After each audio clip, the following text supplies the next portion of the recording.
करते हो। स्वागत है आपका अपने इस चैनल पर। दोस्तों बात करने वाले हैं कांग्रेस प्रणाली व चुनौतियों की। तो आज का अध्याय नंबर हमारा 5वां रहने वाला है, 5वां एपिसोड रहने वाला है। आगे बात करते हैं।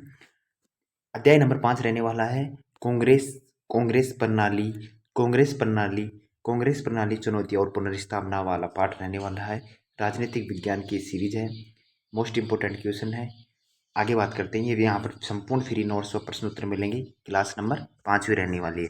उससे पहले अगर आप चैनल पर पहली बार आए हैं तो चैनल को सब्सक्राइब कर लीजिए। अगर आप हमारे द्वारा जिस भी क्लास का नोटिफिकेशन आपके पास तुरंत उपलब्ध हो जाए। और वीडियो चालू करने से पहले वीडियो को लाइक कर दीजिए। आगे बात करते हैं क्वेश्चन नंबर फर्स्ट की। क्वेश्चन नंबर फर्स्ट क्या कह रहा है हमारा?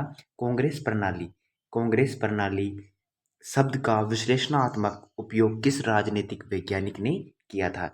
यानी क्वेश्चन कहने का मतलब है कांग्रेस का सर्वप्रथम प्रयोग कांग्रेस शब्द का सर्वप्रथम प्रयोग किसने किया?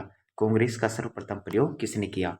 क्या ऑप्शन मॉरिसन जोन्स आ जाएगा? ऑप्शन नंबर ए क्या रजनी कोठारी कांग्रेस के प्रभुत्व व सहमति मॉडल के विश्लेषण? ऑप्शन सी ग्रोनविलिक Austin. Option D Leonard Binder. तो यहाँ पर हमारा राइट आंसर हो जाएगा वो ऑप्शन नंबर बी राइट हो जाएगा, रजनी कोठारी व कांग्रेस के प्रभुत्व व सहमति मॉडल के विश्लेषण। तो यहाँ पर ऑप्शन नंबर बी राइट हो जाएगा। कांग्रेस का सर्वप्रथम प्रयोग किसने किया? रजनी कोठारी ने। आगे बात करते हैं क्वेश्चन नंबर 2 की। क्वेश्चन नंबर 2 क्या कह रहा है? स्वतंत्रता के बाद स्वतंत्रता के बाद प्रारंभिक दशकों में कांग्रेस प्रभुत्व का एक मुख्य कारण क्या था? यानी के बाद कांग्रेस के बाद प्रारंभिक दशकों में कांग्रेस प्रभुत्व का प्रमुख कारण क्या था? क्या ऑप्शन नंबर ए मजदूरों संघों का नियंत्रण? ऑप्शन बी है न्यायपालिका का नियंत्रण? ऑप्शन सी है स्वतंत्र आंदोलन और व्यापक सामाजिक आधार? ऑप्शन डी है विदेशी सहायता? तो यहाँ पर हमारा राइट आंसर हो जाएगा right answer option number C के साथ जाएगा, स्वतंत्रता आंदोलन से व्यापक सामाजिक उद्धार। Option number C. आगे बात करते हैं प्रश्न नंबर 3 की। प्रश्न नंबर 3 क्या कह रहा है? प्रश्न नंबर 3 1952 के प्रथम आम चुनाव में केंद्र में किस दल ने स्पष्ट बहुमत प्राप्त किया? यानी 1952 का प्रथम आम चुनाव हुआ। 1952 में प्रथम आम चुनाव हुआ 1951 और 52 में प्रथम आम चुनाव हुआ। इसमें जो पार्टी बहुमत से जीती उस पार्टी का नाम बताना है आपको। कौन सी थी? क्या समाजवादी दल था, या भारतीय जनसंघ था, या भारतीय राष्ट्रीय कांग्रेस था, या स्वतंत्र पार्टी था? तो यहाँ पर हमारा राइट आंसर हो जाएगा वो ऑप्शन नंबर सी के साथ जाएगा। ऑप्शन नंबर सी भारतीय राष्ट्रीय कांग्रेस। अगर आपको पूछा जाए कि कांग्रेस की स्थापना कब होती है तो आपको बताना है 1885। आपको तारीख याद रखना है 28 दिसंबर 1884। 28 दिसंबर 1885। 28 दिसंबर 1885 को कांग्रेस की स्थापना होती है। आगे बात करते हैं क्वेश्चन नंबर 4 की। क्वेश्चन नंबर 4 है राज्यों के भाषाई पुनर्गठन का वर्ष कौन सा था? यानी राज्यों के भाषाई पुनर्गठन का वर्ष कौन सा था? ये मोस्ट क्वेश्चन है ये कि राज्यों के भाषाई पुनर्गठन का वर्ष कौन सा था? क्या option number A 1952, option B 1954, option C 1956, option C 1959। तो यहाँ पर हमारा राइट आंसर हो जाएगा वो राइट आंसर होगा option number C. Option number C के साथ जाएगा 1956। 1956 का वर्ष भाषाई पुनर्गठन वर्ष माना जाता है। आगे बात करते हैं क्वेश्चन नंबर 5 की। क्वेश्चन नंबर 5 क्या कह रहा है? 1967 के आम चुनाव में 1967 के आम चुनाव में 1967 के आम चुनाव का एक बड़ा राजनीतिक परिणाम क्या था? यानी 1967 में जो चुनाव हुए उनका एक बड़ा राजनीतिक परिणाम क्या था? क्या एक दलीय प्रभुत्व का मजबूत हुआ? क्या गैर कांग्रेस दलों का लगभग समाप्त हुआ? क्या कई राज्यों में संयुक्त गठबंधन गैर कांग्रेस सरकार बना? क्या राष्ट्रपति शासक हर जगह लागू हुआ? तो यहाँ पर हमारा राइट आंसर होगा वो राइट आंसर किसके साथ जाएगा कि 1967 के आम चुनाव में एक बड़ा राजनीतिक परिणाम हुआ। वो क्या था? गैर कांग्रेस दलों का लगभग समाप्त होना, यानी इसमें कांग्रेस पार्टी को बहुमत नहीं मिलता है। आगे बात करते हैं क्वेश्चन नंबर 6 की। 6 नंबर क्या कह रहा है क्वेश्चन, 1967 के बाद उभरे गैर कांग्रेसवाद विचार से कौन सा नेता प्रमुखता से जुड़ा था। यानी 1967 के बाद जो चुनाव हुए उसमें गैर कांग्रेसवाद विचार से कौन सा नेता प्रमुखता से जुड़ा हुआ था। क्या लाल बहादुर शास्त्री जुड़ा हुआ था, क्या जयप्रकाश नारायण विपक्षी दलों के संयुक्त मोर्चे का वकालत, या मोरारजी देसाई, या एनसी चतुर्वेदी। तो यहाँ पर हमारा राइट आंसर होगा वो ऑप्शन नंबर बी के साथ जाएगा, जय नारायण प्रकाश। आगे बात करते हैं क्वेश्चन नंबर 7 की बात कर लेते हैं। क्वेश्चन नंबर 7 क्या कह रहा है, क्वेश्चन नंबर 7 है। आगे बात करते हैं, कांग्रेस के अंदरूनी शक्ति समूह है जिसे प्राय सिंडिकेट कहा गया, मुख्य किस दौर से जुड़ा था। तो यहाँ पर हमारा राइट आंसर हो जाएगा सिंडिकेट इंदिरा गांधी के शुरुआती 1966 के बाद वर्षों का। आगे बात करते हैं, सिंडिकेट में प्रमुख इंदिरा गांधी के प्रमुख नेता थे। आगे बात करते हैं, सॉरी दोस्तों, सॉरी, यहाँ पर राइट आंसर होगा इसमें ये इंदिरा गांधी के विपक्ष में था। सॉरी, यहाँ पर गलती हो गई है, विपक्ष में था, इंदिरा गांधी के विपक्ष में था। ये पहले तो इसको इंदिरा गांधी को नेता बना देते हैं, फिर इंदिरा गांधी समझदार हुई तो यहाँ पर ये सिंडिकेट का गठबंधन करते हैं और इनके विपक्ष में आ जाते हैं। आगे बात करते हैं, प्रश्न नंबर 8 की बात करते हैं। 1969 में कांग्रेस विभाजन हुआ, इंदिरा गांधी के नेतृत्व वाली गुट को क्या कहा गया। यानी इंदिरा गांधी वाली गुट को क्या कहा गया। तो यहाँ पर कांग्रेस ओ पुराना था, आपको याद रखना, कांग्रेस ओ पुराना था और कांग्रेस आर नया था। तो इंदिरा गांधी नया इंदिरा गांधी नई थी, तो यहाँ कांग्रेस आर का समर्थन इंदिरा गांधी ने किया और सिंडिकेट का किसने किया, कांग्रेस ओ का। आगे बात करते हैं, यहाँ पर ऑप्शन नंबर बी राइट हो जाएगा। आगे बात करते हैं, क्वेश्चन नंबर 9 है, 1969 के कांग्रेस विभाजन के बाद संगठन पर किस गुट की अपेक्षाकृत नियंत्रण था। यानी 1969 के कांग्रेस विभाजन के बाद संगठन पर किस गुट का अपेक्षाकृत अधिकरण था। तो यहाँ पर 1969 के बाद किस में हो जाएगा, यहाँ पर 1969 के बाद ऑप्शन नंबर बी, यानी कांग्रेस और पुराना संगठन तंत्र व अनुभवी नेता। ये सिंडिकेट में थे, ये अनुभवी नेता थे, सिंडिकेट में अनुभवी नेता थे और कांग्रेस आर में इंदिरा गांधी से संबंधित है और कांग्रेस और सिंडिकेट से संबंधित है। आगे बात करते हैं क्वेश्चन नंबर 10 की। क्वेश्चन नंबर 10 क्या करा है, 1971 के आम चुनाव में इंदिरा गांधी ने कौन सा प्रतिष्ठित नारा दिया जिसमें गरीब मतदाताओं को आकर्षित किया। यानी 1971 में आपको याद रखना है, इंदिरा गांधी ने कौन सा नारा दिया, गरीबी हटाओ का नारा दिया, गरीबी हटाओ का नारा दिया। कब दिया, 1971 के आम चुनाव में। आपको याद रखना है, इंदिरा गांधी ने कौन सा नारा दिया, गरीबी हटाओ का। अब इसमें गरीबी हटाओ का नारा कौन सा है, जय जवान जय किसान का नारा ये नहीं है, गरीबी हटाओ, यहाँ पर ऑप्शन नंबर बी राइट आ जाएगा। तो आगे बात करते हैं, अब ये बताओ जय जवान जय किसान का नारा किसने दिया, जय जवान जय किसान का नारा किसने दिया। तो आपको याद रखना है हीरालाल शास्त्री ने कौन सा नारा दिया, जय जवान जय किसान। आगे बात करते हैं 1971 में इंदिरा गांधी को प्रचंड बहुमत दिलाने में निम्न में से किस तत्व ने निर्णायक भूमिका निभाई। यानी 1971 के चुनाव में जिस प्रचंड बहुमत, यानी इंदिरा गांधी को प्रचंड बहुमत दिलाने की जिस तत्व की निर्णायक भूमिका थी वह कौन सा था। क्या ऑप्शन नंबर 1 केवल विदेशी ताकतों का समर्थन, ऑप्शन बी है गरीबी उन्मूलन और लोक कल्याणकारी छवि, ऑप्शन सी है पूर्णतः ग्रामीण विरोध, ऑप्शन डी है राज्यों द्वारा बहिष्कार। तो यहाँ पर हमारा ऑप्शन नंबर हो जाएगा गरीबी उन्मूलन और लोक कल्याणकारी छवि। इन्होंने किसका नारा दिया, गरीबी हटाओ का नारा दिया। अब यहाँ पर गरीबी हटाओ का नारा दिया इंदिरा गांधी ने, तभी तो यहाँ गरीबी उन्मूलन आ गया, यानी गरीबी हटाओ, लोगों को आगे बढ़ाओ, गरीबी हटाओ का नारा दिया। तो यहाँ पर गरीबी उन्मूलन यानी गरीबी को दूर किया और गरीबी को दूर करने का प्रयास किया और लोक कल्याणकारी छवि बनाने का प्रयास किया। आगे बात करते हैं क्वेश्चन नंबर 12 की। क्वेश्चन नंबर 12 क्या कह रहा है, निम्न में से कौन सी चुनौती कांग्रेस प्रणाली के लिए 60 के दशक में विशेष रूप से उभरी। यानी 19 कौन सी चुनौती थी कांग्रेस के सामने, कौन सी चुनौती थी जो 1960 के दशक में प्रमुख रूप से उभरी थी? क्या आंतरिक अभियान उभरा, क्या क्षेत्रीय दलों का उभार, क्या केवल औद्योगिकरण व निजीकरण, क्या जलवायु परिवर्तन आंदोलन? तो आपको याद रखना है यहाँ पर ऑप्शन नंबर बी राइट होगा, हो जाएगा क्षेत्रीय दलों का उभार।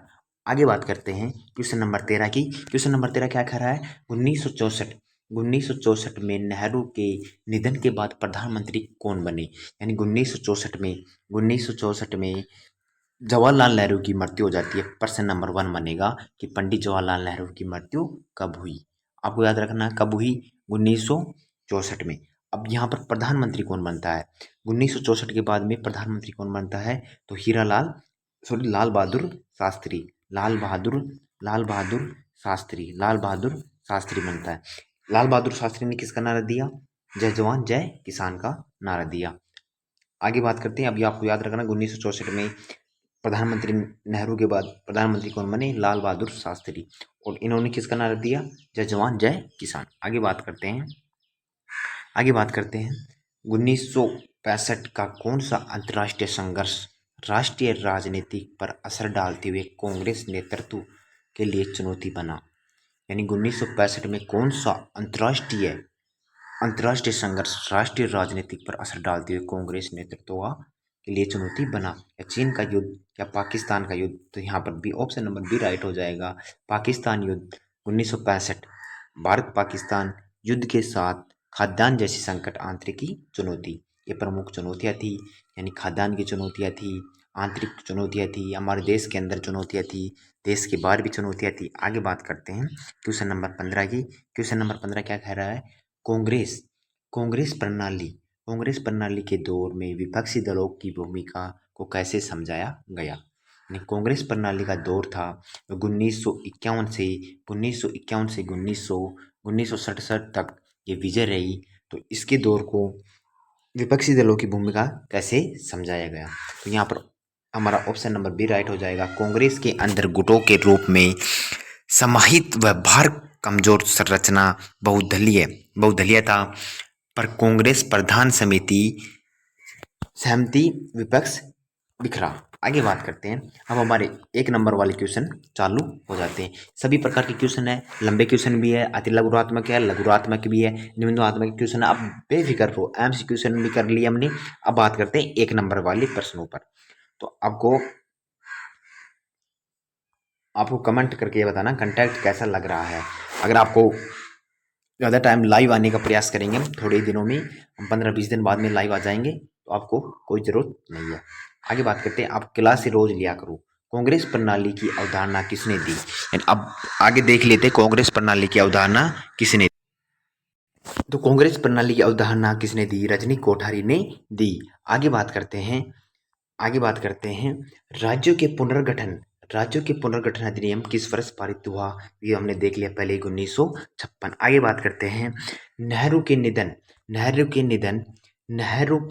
निधन 1964 के बाद बने प्रधानमंत्री कौन थे? लाल बहादुर शास्त्री 1964 में प्रधानमंत्री बनते हैं। 1964 में प्रधानमंत्री बनते हैं और 1966 में इनकी ताशकंद में मृत्यु हो जाती है। आज तक इनकी मृत्यु का कोई प्रमाण नहीं मिला है। आगे बात करते हैं 1965 का प्रमुख अंतर्राष्ट्रीय युद्ध भारत की चुनौती क्या था? तो भारत पाकिस्तान युद्ध 1965।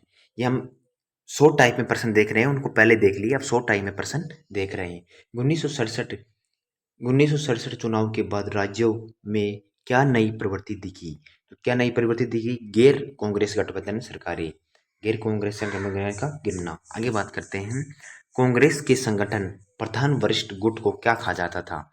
यहाँ पर हमने पहले बात कर ली कि क्या कहा जाता है? सिंडिकेट। इसमें अनुभवी नेताओं का गुट था। ये ओ गुट में शामिल थे और इंदिरा गांधी आर गुट में शामिल थी। आगे बात करते हैं 1969 विभाजन के बाद इंदिरा गांधी गुट का क्या नाम था? तो कांग्रेस आर, बाद में कांग्रेस आई की ओर। आगे बात करते हैं इंदिरा गांधी का 19 का चुनाव का नारा क्या था? तो गरीबी हटाओ का नारा था। जय जवान जय किसान का नारा किसने दिया? लाल बहादुर शास्त्री ने दिया। आगे बात करते हैं, विपक्षी दलों की संयुक्त राजनीति किस नाम से जानी जाती है? गैर कांग्रेसवाद। आगे बात करते हैं, विपक्षी दलों की क्या जानी जाती है? जो इंदिरा गांधी के विपक्ष में थे उनको क्या नाम से जाना जाता है? गैर कांग्रेसवाद। आगे बात करते हैं, प्रभुत्वकारी पार्टी प्रणाली को प्रारंभ उदाहरण भारत के संदर्भ में क्या है? तो यहाँ पर है स्वतंत्रता उपरांत के कांग्रेस प्रभुत्व। आगे बात करते हैं, अब हमारे थोड़े लॉन्ग क्वेश्चन चालू हो जाते हैं। आपको घबराना नहीं है, क्वेश्चन देखकर आपको कंटेंट देखना है। आपको 100% याद होंगे, एक बार नहीं हम 10 बार रिवीजन करेंगे इनका। आप बस क्लासे रोज अटेंड किया करो। आगे बात करते हैं, कांग्रेस प्रणाली से आप क्या समझते हैं? तो आपको बताना है, स्वतंत्रता के बाद लगभग 2 दशकों, विशेषतः 1950 व 1967 भारतीय राजनीतिक राजनीतिक में राष्ट्रीय कांग्रेस की सर्वव्यापी उपस्थिति, व्यापक सामाजिक आधार, विभिन्न गढ़ों हितों से समाहित करने वाली समता तथा कमजोर विपक्षी दलों के कारण एक प्रभुत्वकारी परंतु प्रतिस्पर्धा लोकतांत्रिक व्यवस्था विकसित हुई। इसे रजनी कोठारी ने कांग्रेस प्रणाली कहा। अब आपसे कांग्रेस प्रणाली पूछा जा सकता है इस प्रश्न में, और कांग्रेस क्या है ये भी पूछा जा सकता है। आपको दोनों तरफ से याद रखना है। अब आपको ये बताना है कि कांग्रेस का वर्चस्व कब से कब तक रहा? कांग्रेस का वर्चस्व कब से कब तक रहा? तो आपको याद रखना, कांग्रेस का वर्चस्व 1951 से 1967 तक कांग्रेस का वर्चस्व रहा। आगे बात करते हैं, प्रारंभिक वर्षों में कांग्रेस के प्रभुत्व के 3 मुख्य कारण लिखिए। यानी प्रारंभ में कांग्रेस कैसी थी, उनके हमारे को प्रमुख 3 कारण लिखने हैं। और कौन कौन से? पहला कारण है, स्वतंत्रता आंदोलन से जुड़ा राष्ट्रीय वैधता आधार, व्यापक संगठनात्मक जाल, प्रदेश से ग्राम स्तर तक। तीसरा है, विविध सामाजिक धार्मिक भाषाई समूहों का समावेश व समायोजन, नीति साथ ही विपक्ष का विखंडन। आगे बात करते हैं क्वेश्चन नंबर 2 के बारे में। क्वेश्चन नंबर 2 क्या कह रहा है हमारा, कि 1952 से 57 और 1962 के आम चुनाव में कांग्रेस प्रणाली की प्रकृति पर क्या प्रकाश पड़ा? तो आपको बताना है, तीनों चुनाव में कांग्रेस ने स्पष्ट बहुमत प्राप्त किया। मत प्रतिशत व सीट शेयर साबित किया कि बहुदलीय लोकतंत्र होते हुए भी मतदान व्यापक रूप से कांग्रेस पर भरोसा कर रहे थे। विपक्षी बिखरा रहा, जिससे प्रभुत्वकारी दल मॉडल मजबूत हुआ। इससे आपको समझना है कि 1952 व 57 1962 के आम चुनाव प्रकृति पर क्या प्रभाव पड़ा। तो यहाँ पर इसमें बहुदलीय लोकतंत्र का व व्यापक मतदान रूप से कांग्रेस भरोसा रहा, और विपक्ष यानी कांग्रेस के विपक्ष में जो नेता चल रहे थे उनके प्रभुत्वकारी मॉडल का मजबूत हुआ, और तीनों आम चुनाव में कांग्रेस को बहुमत हासिल हुआ, 1951 में, 1957 में और 1962 में। आगे बात करते हैं, भाषाई आधार पर राज्यों के पुनर्गठन ने कांग्रेस प्रणाली को किस प्रकार से प्रभावित किया? तो आपको बताना है, 1956 पुनर्गठन ने क्षेत्रीय आकांक्षाओं को वेद मंच दिया। कांग्रेस ने लचीला रणनीति अपनाकर असंतोष व्यापक समाहित किया। इसे तत्कालीन अलगाव दबा और पार्टी पर सर्वभारतीय छवि बची, पर आगे आगे क्षेत्रीय पहचानों को बल भी मिला, जो बाद में चुनौती बन गया। आगे बात करते हैं क्वेश्चन नंबर 5 की। क्वेश्चन नंबर 5 क्या कह रहा है, नेहरू के बाद नेतृत्व परिवर्तन 1964 कांग्रेस प्रणाली के लिए क्या चुनौती था? तो आपको बताना, नेहरू की कश्मीर स्वीकृति समाप्त, उत्तराधिकारी पर अनिश्चितता, संगठन बनाम केंद्रीय नेतृत्व का संतुलन, नीति निरंतर व चीन 1962 के बाद राष्ट्रीय मनोबल, पुनर्निर्माण की आवश्यकता, इन सब ने कांग्रेस को एकता पर दबाव डाला। अब आपको शॉर्ट में याद करना है। शॉर्ट में कैसे याद करना है? आपको पहले प्रश्न देखना है, प्रश्न क्या बोल रहा है, दोबारा से समझते हैं हम इस प्रश्न को। प्रश्न मोस्ट है इसलिए आपको दोबारा समझा रहे हैं कि नेहरू के बाद नेतृत्व परिवर्तन 1964 प्रणाली पर क्या प्रभाव पड़ा। अब ये क्वेश्चन ये बोल रहा है, आपको समझ में नहीं आ रहा है, आपको शॉर्ट भाषा में समझाता हूँ कि जब 1964 में नेहरू जी की मृत्यु हो जाती है, 1964 में जब नेहरू जी की मृत्यु हो जाती है, उसके बाद कांग्रेस प्रणाली पर प्रमुख चुनौतियां कौन कौन सी आ गई। तो आपको पहले बता दिया गया 1962 में 1962 में क्या हो गया, चीन का युद्ध हो गया और केंद्रीय नेतृत्व संतुलन नहीं रहा। नीति निरंतर नहीं चली और संगठन बनाम हो गए, चाहे संगठन बदनाम हो गई और स्वीकृति समाप्त हो गई, उत्तराधिकारी अनिश्चितता हो गई और नेहरू कश्मीरी आवश्यक स्वीकृति समाप्त हो गई। आपको ऐसे याद करना है और इन सब में कांग्रेस एकता पर दबाव डाला। आगे बात करते हैं, क्वेश्चन नंबर 6 की बात करते हैं। लाल बहादुर शास्त्री का लाल बहादुर शास्त्री काल की चुनौतियां क्या थी, यानी अब आपको क्वेश्चन समझना है। ये क्वेश्चन क्या बोल रहा है, जब लाल बहादुर शास्त्री प्रधानमंत्री बने लाल बहादुर शास्त्री जब प्रधानमंत्री बने तो उनके सामने प्रमुख चुनौतियां कौन कौन सी थी। तो खाद्यान्न संकट, मूल्य वृद्धि, 1965 भारत व पाकिस्तान युद्ध, सीमित समय तक नेतृत्व स्वीकार्यता स्थापित करना, शास्त्री का निधन 1966 ने नेतृत्व शून्य पर उभारा। अब ये क्वेश्चन ये बोल रहा है कि जब लाल बहादुर शास्त्री प्रधानमंत्री बने तो उनके शासनकाल में, उनके जीवन काल में 2 साल, ये 2 साल तक ये प्रधानमंत्री रही। इन्होंने 1965 में भारत और पाकिस्तान से युद्ध किया, जिससे खाद्यान्न की कमी आ गई और नेतृत्व शून्य फिर उभार हुआ और स्वीकृति स्थापित करना इनका प्रमुख कारण था। उससे मिति समय नेतृत्व करना इनका प्रमुख उदाहरण था। आगे बात करते हैं क्वेश्चन नंबर 6 की, सिंडिकेट क्या है। सिंडिकेट क्या है, अब आपको यहीं से समझ में आ जाएगा कि सिंडिकेट क्या है। कांग्रेस के वरिष्ठ संगठन प्रधान, क्षेत्रीय दिग्गज नेताओं जैसे कामराज, एस के, निजलगप्पा आदि जैसे औपचारिक समूह जो पार्टी टिकट, संगठनात्मक संगठनात्मक निर्णय और प्रधानमंत्री चयन जैसे प्रश्न पर उभार रखता है। इंदिरा गांधी केंद्र नेतृत्व से टकराव में आया। अब आपको ये क्वेश्चन समझना है, सिंडिकेट क्या है। ये पुराने दिग्गज नेताओं का ये एक ग्रुप था, जैसे उसमें के कामराज थे, एस के निजलिंगप्पा थे, जो इनके प्रभुकारी संगठन निर्णय और प्रधानमंत्री चयन जैसे प्रश्नों पर प्रभाव रखता था। ये इंदिरा गांधी से विभाजित थे, यानी इंदिरा गांधी से टकराव की समस्या थी। ये इंदिरा गांधी से अलग होकर इन्होंने सिंडिकेट अपनी पार्टी का वर्चस्व किया। आगे बात करते हैं क्वेश्चन नंबर 8 की।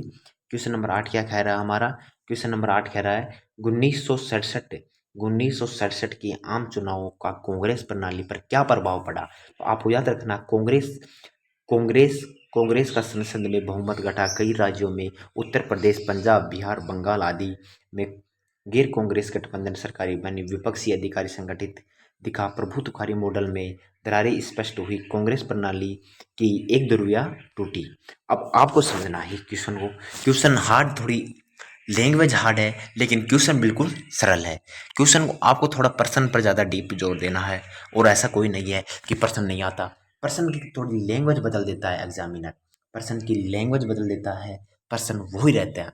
अब उत्तर वो रहता है, प्रश्न अलग हो जाता है, उसमें आपको कोई बड़ी भारी बात नहीं है। तो 1967 के आम चुनाव में कांग्रेस प्रणाली पर क्या प्रभाव पड़ा। अब ये बता रहा है कि 1967 में कांग्रेस हार गई।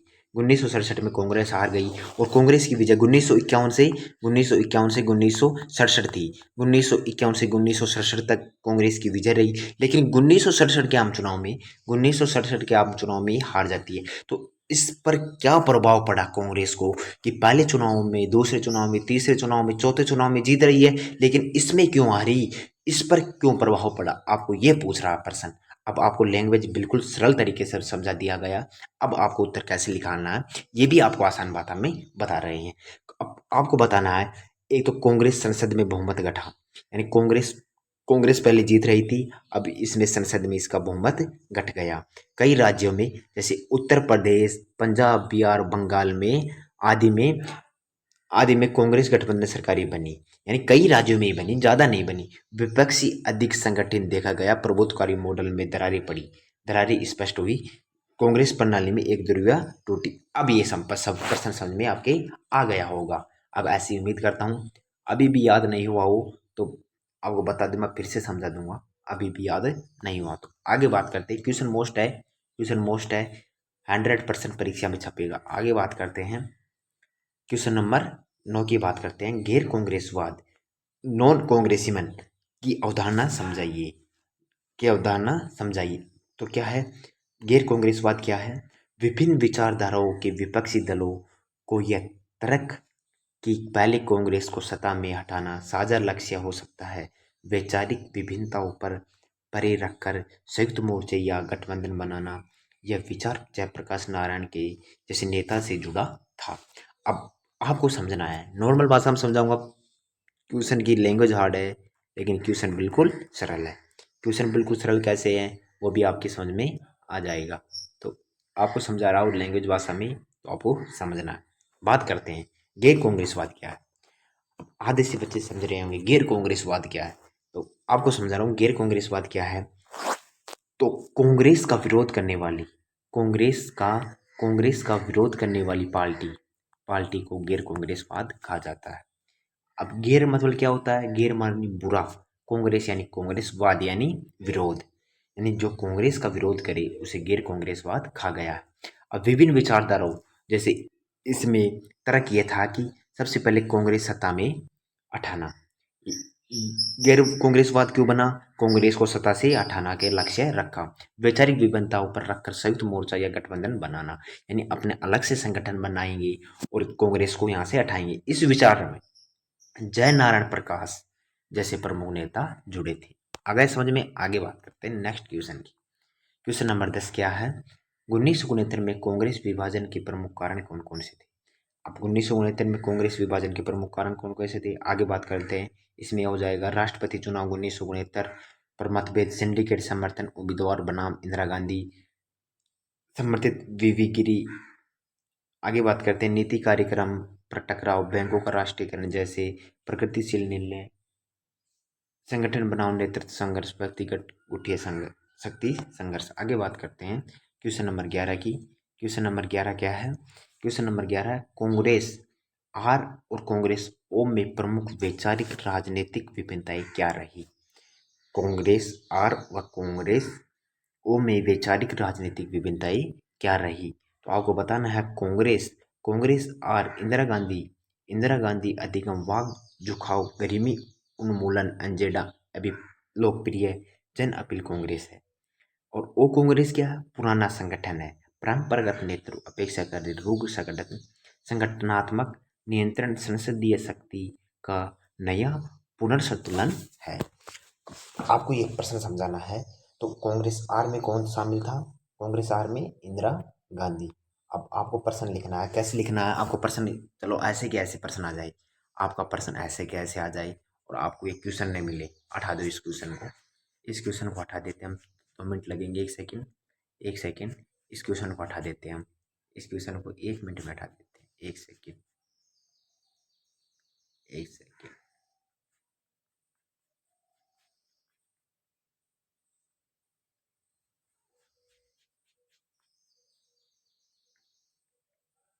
1 सेकेंड। अब आपको अब आपको बताना है अब आपको बताना है कांग्रेस कांग्रेस ओ कांग्रेस आर आर में कौन शामिल था? तो इंदिरा गांधी। कांग्रेस आर में कौन शामिल था? इंदिरा गांधी। और कांग्रेस ओ में कौन शामिल था? Syndicate syndicate. अब आपको समझना है कांग्रेस आर में कौन शामिल था? इंदिरा गांधी शामिल थी। और कांग्रेस ओ में कौन था? सिंडिकेट। कांग्रेस सिंडिकेट किसका विरोध करता था? इंदिरा गांधी का। कांग्रेस सिंडिकेट किसका विरोध करता था? इंदिरा गांधी का। अब इसमें प्रमुख राजनीतिक विविधताएं क्या रही? तो इसमें सिंडिकेट के द्वारा इंदिरा गांधी का विरोध किया गया। वो अलग से राजनीतिक मंच बनाना चाहते थे सिंडिकेट वाले। इसलिए पहले तो इंदिरा गांधी ने इंदिरा गांधी को इन्होंने क्या बनाया? पीएम बना दिया। कैसे भी करके पीएम बना दिया इंदिरा गांधी को। अब इंदिरा गांधी सब कुछ समझने लग गई। सिंडिकेट वाले क्या समझते थे कि ये हमारी सलाह पर काम करेगी, इंदिरा गांधी हमारी सलाह पर काम करेगी। लेकिन इंदिरा गांधी ने अपनी सलाह के अनुसार ही काम किया और इनसे बातें करने बंद कर दी। इनसे कोई राय नहीं ली, कैसे देश को चलाना है, कैसे देश को मैनेजमेंट करना है, वो सब कुछ इंदिरा गांधी अपने आप कर रही थी। ये सोच रही थी कि इंदिरा गांधी हमारा वर्चस्व लेगी, हमारे से पूछेगी, ये अभी नई नेता है। तो इसके विरोध में सिंडिकेट ने इंदिरा गांधी का विरोध किया और अपना अलग संगठन बनाया, जिसे कांग्रेस आर और कांग्रेस और वैचारिक राजनीतिक रूप में जानी जाती है। अब आपको समझ पसंद में आ गया होगा। आगे बात करते हैं। तो ये क्लास थी हमारी, ये क्लास हमारी क्वेश्चन नंबर 35 प्लस क्वेश्चन हो गई हमारी, 35 से 36 क्वेश्चन हो गई। अब ये क्लास आपको कैसी लगी ये कमेंट बॉक्स में आपको पिन करना है, कमेंट बॉक्स में आपको पिन करना है। अगर वीडियो पर पहली बार आई है तो वीडियो को लाइक कर दीजिए और चैनल को सब्सक्राइब करना मत भूलिएगा, चैनल को सब्सक्राइब करना मत भूलिएगा। अभी तो क्लासें अभी तो फिल्म चालू हुई है, टेंडर अभी बाकी है, अभी तो क्लासें चालू ही है। आगे क्लासें हिंदी साहित्य की आपको बता दें, हमारी क्लास का शेड्यूल रहता है रात 8 बजे। आठ हमारी क्लास कितने बजे रहती है? रात को 8 बजे रहती है हमारी क्लास, पॉलिटिकल साइंस की, पॉलिटिकल साइंस की क्लास रहती है रात को। अब तो रात को एक ही क्लास ही हो रही है 8 बजे पॉलिटिकल साइंस की, क्योंकि पॉलिटिकल साइंस हार्ड सब्जेक्ट है थोड़ा, तो पहले इसको बच्चों को समझाना अनिवार्य है। हिंदी साहित्य हिंदी अनिवार्य है, हम महीना भर बाद में यानी 15-20 दिन बाद में चालू कर देंगे, लाइव पढ़ाएंगे ये तो, और ये भी लाइव पढ़ाएंगे। आप शेड्यूल के अनुसार बाद में बता देंगे आपको। तो आप वीडियो को आप चैनल को पहले तो चैनल को सब्सक्राइब कर लीजिए, चैनल को सब्सक्राइब कर लीजिए और वीडियो को लाइक कर दीजिए, वीडियो को लाइक कर दीजिए। जैसे हम कोई भी आप तक सूचना पहुंचाई, आपकी परीक्षा एग्जाम डेट, आपकी ओमार ब्लू प्रिंट आप सब तक पहुंचाने का हम प्रयास करेंगे। चैनल को सब्सक्राइब कर लीजिए, वीडियो को लाइक कर दीजिए और रोज रात 8 बजे अपनी क्लासें लिया करो। जय हिंद, जय भारत। मिलते हैं कल नेक्स्ट पार्ट के साथ।